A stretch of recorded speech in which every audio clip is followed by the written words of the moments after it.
Yo guys, what's going on? It is Dcroft here again, back with our Week 8 matchup. We are playing the Jaguars this upcoming week. Coming off a loss to the Saints, a game that looked really, really good on the defensive side of the ball and started off really good for our offense. But just as the game went on, our offense stalled out a little bit. And a couple of missed field goals by Jason Myers could have just completely changed the game around and given us the edge in that game. But we are potentially looking at the last game without Russ. Now, we do have our bye week coming up, and I think the earliest that Russ can return is after the bye week. So that would be super exciting, if he's able to come back fully healthy. You know, it is a 4 to 8 week time frame in terms of when he will be able to come back. So hopefully it is on the earlier side of that. Our bye week this upcoming week, we won't have any type of content from me on this channel this upcoming week, but then we do come back against the Packers, which really should be a good game. Um, and yeah, with that being said, though, we do have a special guest on for today. Jwall, the last year's club champion, is joining me today. He is a Lions fan, a huge Lions fan, but, we wanted to get him on the show a little bit earlier here. Jake, how are you doing today? I'm good. I'm ready to see the Jaguars pull off an upset. Me personally, I am praying we are able to get a win here. It would be a really needed win here because I think if you look at this year in terms of having like a seventh person or seven teams being able to make the playoffs, my personal thing is if you can probably get to 10-7, you have a chance to make the playoffs. I think once you're at 9-8, you'll most likely be out of the playoffs. I don't know what you think about that in terms of what you think like the cutoff range will be for being able to make the playoffs, but I think 10-7 you should probably be able to say confidently that you'll be able to make it. Yeah, 10-7. I don't know about confidently, just because of how good the NFC is this year. Hmm. Like so many good teams. But I don't know if losing this game, which feels like a gimme, would all but kill any kind of playoff hopes. Yeah, exactly. I think that's a big thing too. We've actually had like even with Russ out some like really close games. You look to the Steelers game, OT game. Really could have gone our way. Ended up just having a fumble at the end of the game. If you look at the honestly the game before with the Rams, kind of the same thing. A one-score game.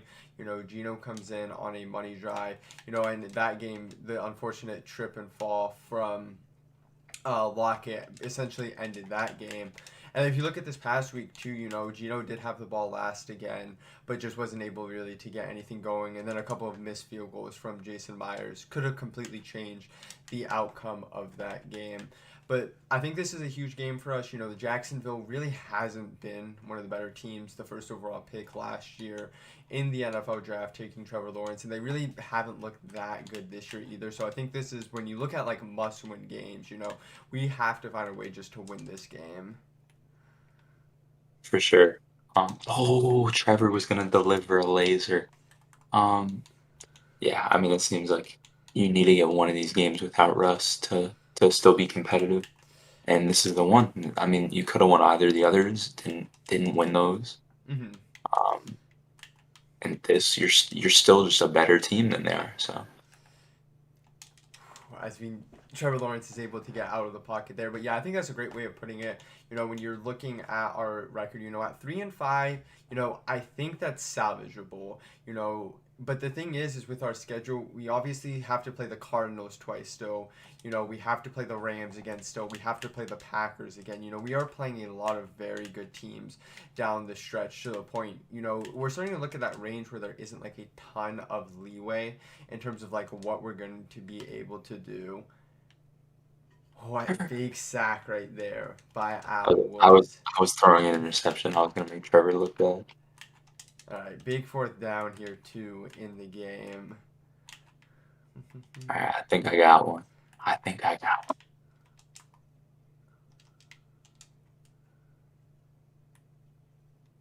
Good D Dunlap. And I think that's something that, from last week, if you're taking away like any type of positive from that Seahawk game last week against the Saints, our defense really did play a really good game. The Saints on that last drive they were able to get points on that last drive in terms of being able to get three and seal the game. But, we had that third down sack that looked like it was going to be a sack, and the Marquise Blair, bit unfortunate, ends up getting helmet to helmet contact, roughing the passer, and giving a first down. But I think just overall, our defense looked really, really good in that game. So hopefully we are able to keep that up as the year goes on. And you guys are seeing right here too, I always need to remember to sub Russ out. Hopefully we are able to use Russ when you guys see me next. Hopefully he is able to be healthy enough to come back and play. But for right now, Gino is our starting quarterback. And I think when you look at our offense too, we tried to really get the run game going that last game. And it just didn't look as, open as it could be just because, when you're playing somebody like when you're playing the Seahawks with Geno Smith at quarterback, it's just a lot easier in terms of being able to stack the box because you're just not really worried as much as the threat of the pass like you would be with Russ. Yeah, I mean, it's a huge downgrade. So I don't know. Why are you taking so long to hike the place? Are you afraid of the Jaguars' defense or something? Nah, so that is one thing about the Jaguars defense. I haven't watched him a ton this year, but we are actually seeing the return of Shaquille Griffin back to Seattle. Shaquille Griffin, drafted from Seattle, ended up signing a long-term deal in Jacksonville. So I am interested to see, how Shaquille Griffin does end up playing because, he was a huge contributor to our defense over the past couple of years. And, hoping that he is doing well in Jacksonville. A little bit of a rebuilding process in Jacksonville in terms of, the players that they have, a young quarterback with Trevor Lawrence, not really a team that's looking to be competitive immediately, but a team that, when you look, probably like 2 or 3 years from now could be one of the better teams in the AFC. Yeah, I mean, I'm always hoping for more good quarterbacks, so I hope they're going to be competitive soon. Hmm. And I mean, Trevor looks fine, I guess, right? Yeah, I think when you Um, just talk about like Trevor Lawrence, you're just kind of going through like those natural like growing pains more than anything else. Rookie quarterback being forced to play immediately in the league is always going to be a difficult task just for any quarterback. You're seeing it, just with any of Zach Wilson hasn't had the greatest start to his career so far. Trey Lance has played a couple of games so far, and when he's been on the field, you see the running talent there and everything, but it just looks like his accuracy still needs to develop a little bit more. And then the yeah, quarterback, honestly, that's been at least most impressive to me. I don't know if it's been to you too, Jake. It's probably Mac Jones. The last quarterback taken of all of them. When you're talking about Justin Fields was the other quarterback taken before Mac Jones. Mac Jones probably in the best situation though out of all those quarterbacks. To be fair though, but he does look like the best of the rookie quarterbacks currently. yeah. I mean, I would say Trevor has looked pretty good given the situation, but Hmm. I don't know. It's so hard to judge because of the disparity in the situations. Like, so much is wrong in Jacksonville, so it's hard to know what is Trevor's fault sometimes. Yeah, and I think like a big thing for Jacksonville too, they were, offensive wise, they did have that like pretty big injury to DJ Shark, a player that you were anticipating to be like a big part of your offense. He ends up going down with an ankle injury against the Bengals.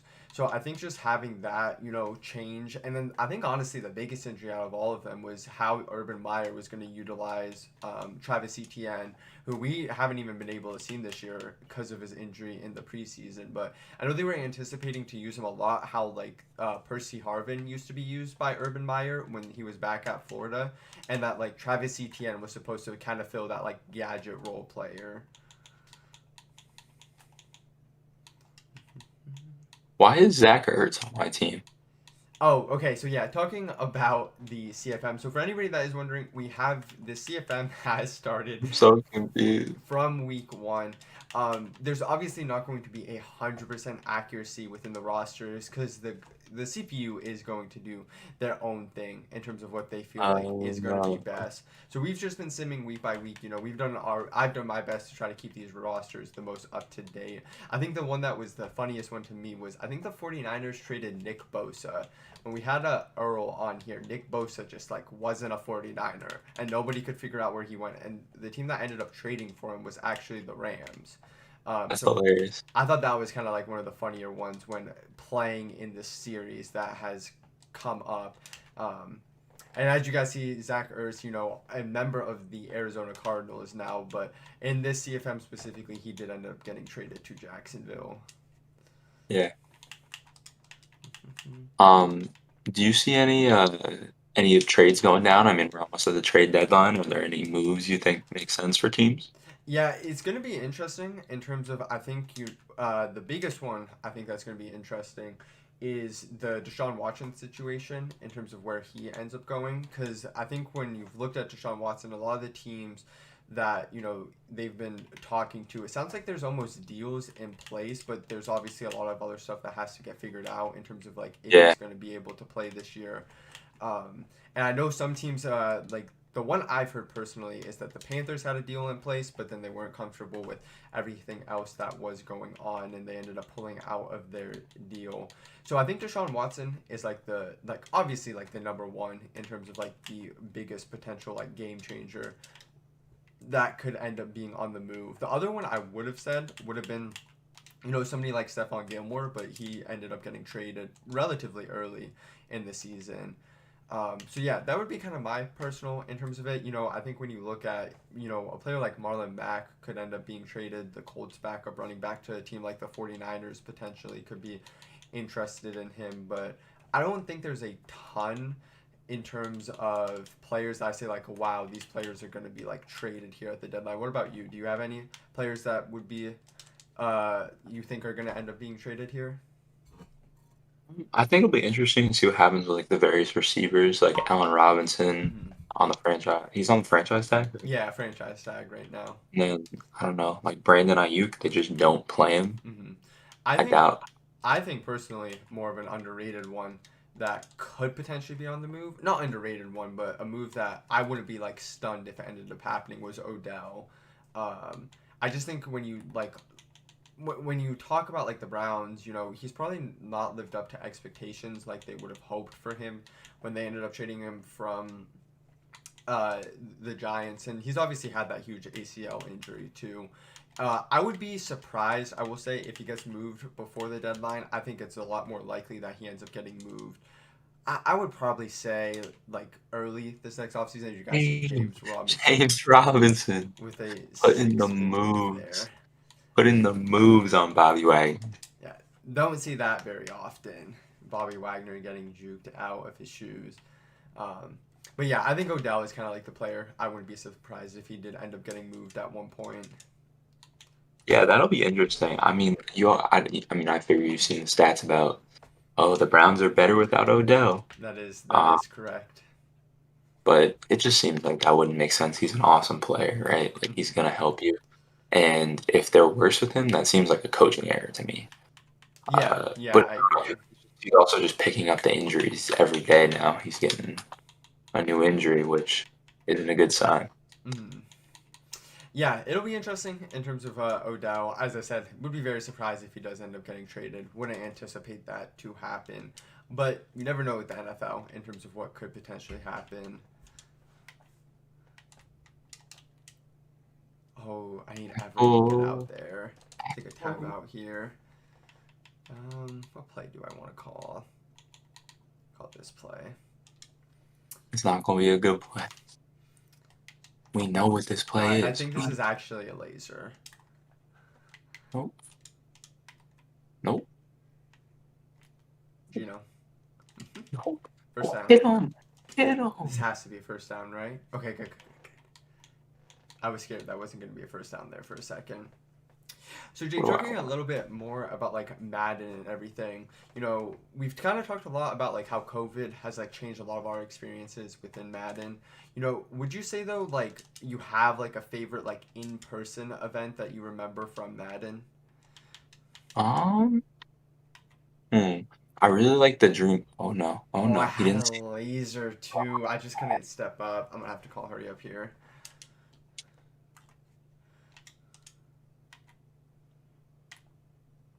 Oh, Gino. No, no, that's Gino. That's a laser if I don't have Gino. Oh my gosh. He threw it. He threw it. I really like the Dream Team tournaments. I Hmm. went to two of those, I believe, and those were super fun. I've never been to like big gaming conventions, and I maybe it's just because I'm I want to get out of the house more, but I would love to go back to another big gaming convention and just Move the like chains. kind of experience more. Hmm. I feel like you almost have to punt this. Yeah, you definitely have to. Pete would So punt that's this. why we would be going for it. You think Pete would punt this? Yeah, he's punting this. He's He punts punting. everything. Okay, okay. Well, punt here. We do get ball at half two in this game too. A little bit. I was hoping to get 3 points right there. And I think talking about Gino in terms of like what I'm hoping to see a little bit more from this week from Gino is he did take a lot of like pretty bad sacks. This past week. He had a sack that ended up making what would be considered like a makeable field goal. Like around like a 40-yard field goal. And turned into like a 50+ yard field goal. And then on that final drive, he did take 2 sacks, which is then essentially killed the drive after that. And I know something that that he's talked a lot about in terms of being able to be like not taking those sacks in those situations. And if he just doesn't take some of those sacks, that our season really could be so much different right now, um, from like where it is at 2-5. Did you see the score that it had for the simulated Thursday night game? I did not. What did I have? It had the Packers beating the Oh, Pickett. Oh oh, my it had the goodness. Packers beating the Cardinals 59-40 or 59-17. 59. I'm assuming the Packers won, right? Yeah, yeah, Interesting. yeah. Um, By 40 points. What the heck? My that is Lions lost by one. That is pretty much for anybody that's wondering where like Jwall is seeing that. Oh, scream! Oh my goodness, you could have taken a safety there or thrown a pick. But for anybody that's wondering what Jake is talking about, EA essentially simulates all the matchups and they do post it onto their Twitter every single week. So if you guys want to check that out, that's a super cool thing. And this is actually a great time to talk about, the Seahawks Sandbox. And the Seahawks Sandbox is this new Seahawks gaming initiative that's hosting over 50 tournaments throughout the year. It's giving away over $5,000 in prizes, plus many other types of like memorabilias, collectibles from the Seahawks. And something that if you guys could do, if you guys could just subscribe to this new Seahawks gaming channel, it would mean a ton to everybody that has been a part of it. So much time and effort has been put into it from everybody that has been involved. So if you guys are able just to subscribe, get notifications in terms of like when these streams are going live and just other content they are going to have on this channel going forward, it would really mean a ton to all of us that is a part of it. Oh, get up, Penny! Go, go, go, go, go! Oh my What is goodness. 30? What is 37 doing? He was just Nobody watching. else was there. I thought we were gonna be Oh my gone god. there. Oh my goodness. But yeah, so Rashad Wait, Penny coming back to you, Jake. What's your view on like Rashad Penny and everything and like his career that he's had so far? First round pick. Running backs. You don't really see that like a ton anymore. He's had like quite a few injury issues. Do you think like this end of season stretch for him is kind of potentially like his career potentially in Seattle could be ending at the end of the season? yeah, it'll be interesting. I don't know. I picked him up on all my fantasy teams, Mm-hmm. so I hope he does well. I need the running back support. Um, but in general, I don't know. The injuries suck. I think if he stays healthy, he's a fine player Mm-hmm. with, a high draft pedigree. So they obviously believed in him at one point, and they continue to believe in him because he's still there. Yeah. But I mean, you guys paid your running back. You paid Chris Carson. So if Chris Carson is healthy, comes back. No, I mean, I think his future is pretty much over no matter what. But there is a world where, Chris Carson doesn't come back fully or whatever, keeps getting hurt, and then maybe they have to go to Rashad Penny. Maybe he's the boom they need in this pretty boomless offense lately. I think the best situation of looking at it, Rashad Penny, I'm personally a huge Rashad Penny fan. I think that he's just had like really just unfortunate injuries since he's been a part of the Seahawks. That ACL tear was it's just sickening to see any player, as we get a laser right there to lock it. It's just sickening to see how any players have those types of injuries. But I really think that, going forward, having something along the lines of like, what the Browns are doing with Kareem Hunt and Nick Chubb, if we could emulate something like that towards the end of this year, it would be just amazing for us.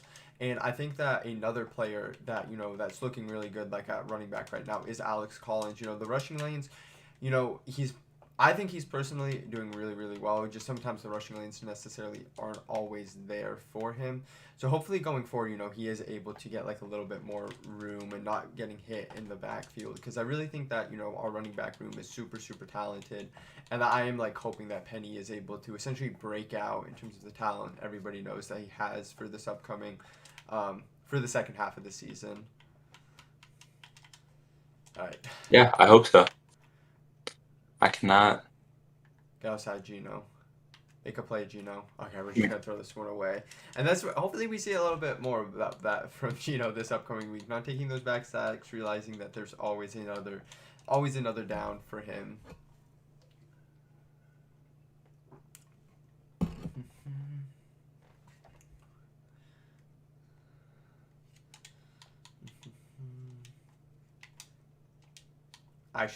I know what I want to do here. I see it. Go Penny. Oh, Penny. I like that call. I like that call. Now this is a tricky situation, Jake, and we've talked a lot about this too in Madden in terms of we're gonna let the play clock probably run out here and talk about this here for a little bit, but this situation right here, is gonna be early in the fourth quarter in a Madden sense. 4 minutes left. Do you think in a situation like this, assuming that, let's just say it ends up being 4th and 5, as a Madden player, in this situation, 4 minutes left in the game, would you be kicking three here or would you be going for it? I would definitely go for it. Mhm. I would go. I think fourth and goal from the 5 is pretty hard to the point where I almost might kick it because I think I get that at a pretty low rate. Mhm. But really, I don't know. I want to be aggressive. I need to give myself my best chance to win, and I don't think that's ever. Oh, I didn't get my nut. No, step up, Gino. Oh, let's go. Now this is a Oh, tricky one. We are gonna go for yeah. it here, though. I think it is the right move. Oh no. No, Gino. Laser. But yeah, going back to what Jake said a little bit there, as we really do need a score here. Scoring in the red zone is so difficult in this game. But I think when you look at it, is that just Madden players are so much more aggressive, and the big reason why Madden players are just so much more aggressive than any like NFL team really is. It's really just due to lack of possessions within the game. Because think about it, Jake. When you play a Madden game, there's a chance. I've played games, and I know you've played games that you might only get the ball 4 or 5 times in a game to the point, if I was to end up kicking a field goal right there, that might be the last time I end up seeing the ball. And it's just, as a Madden player, you really just want to trust yourself in being able to get points every single time. And I think in that situation, you just have to trust yourself and believe in yourself that you're going to get points there. And even if you don't, you still need to have confidence that you'll be able to get the stop at the end of the game, too.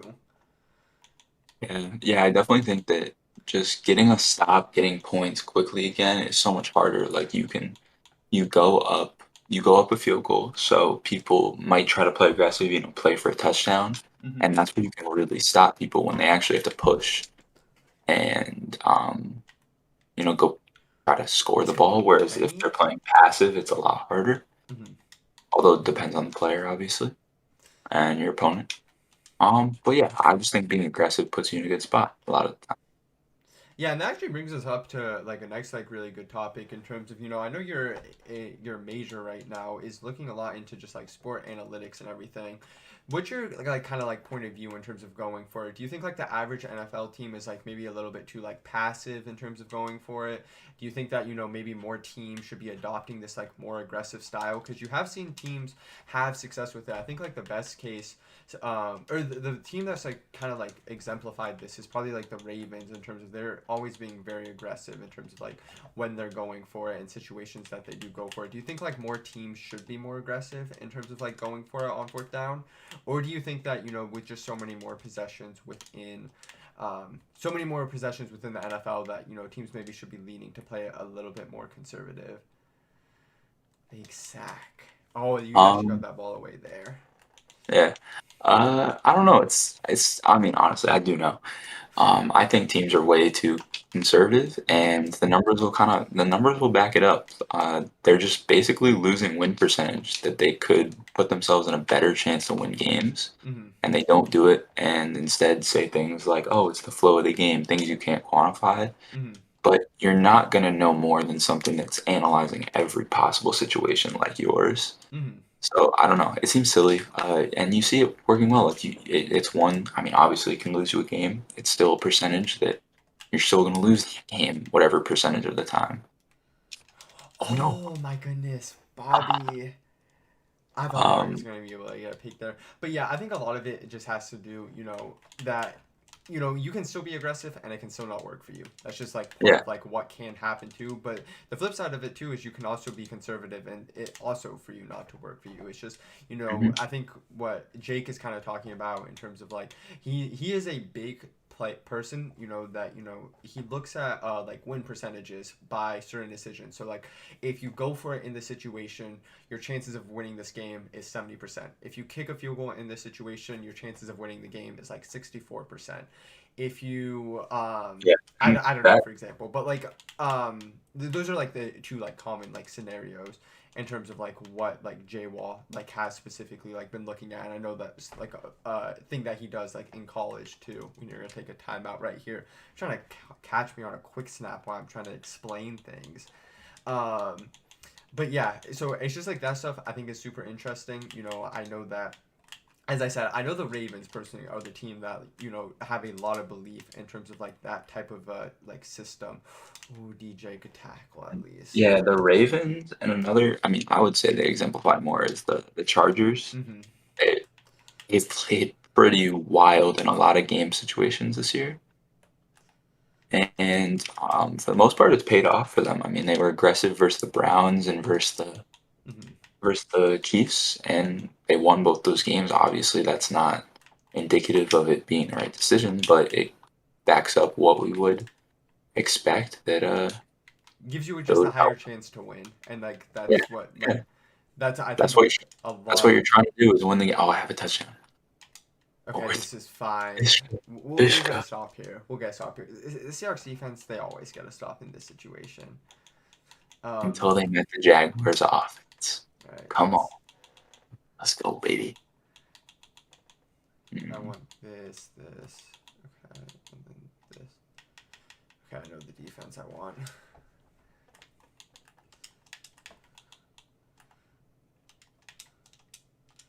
I'm going to one of my favorite players ever, the ex-Lion. Never mind. Never mind. Oh, oh, Crazy Cage. Go get him, Wagner. No, no, no, no, no, no, no, no. Oh my goodness. Pick it. Oh my goodness. Sidney Jones, I thought picked it. Oh my goodness. oh my god. Oh, that would have ended the game too because you already spent the timeout. Yeah, Trevor was feeling himself right there. All right. Oh,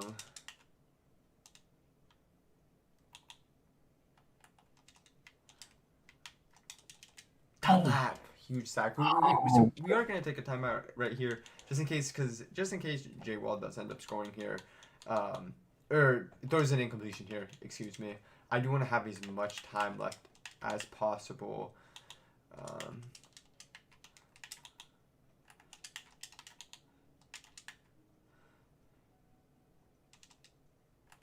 I think. I mean, I know this play. It's just, is my adjustment going to guard it? I would.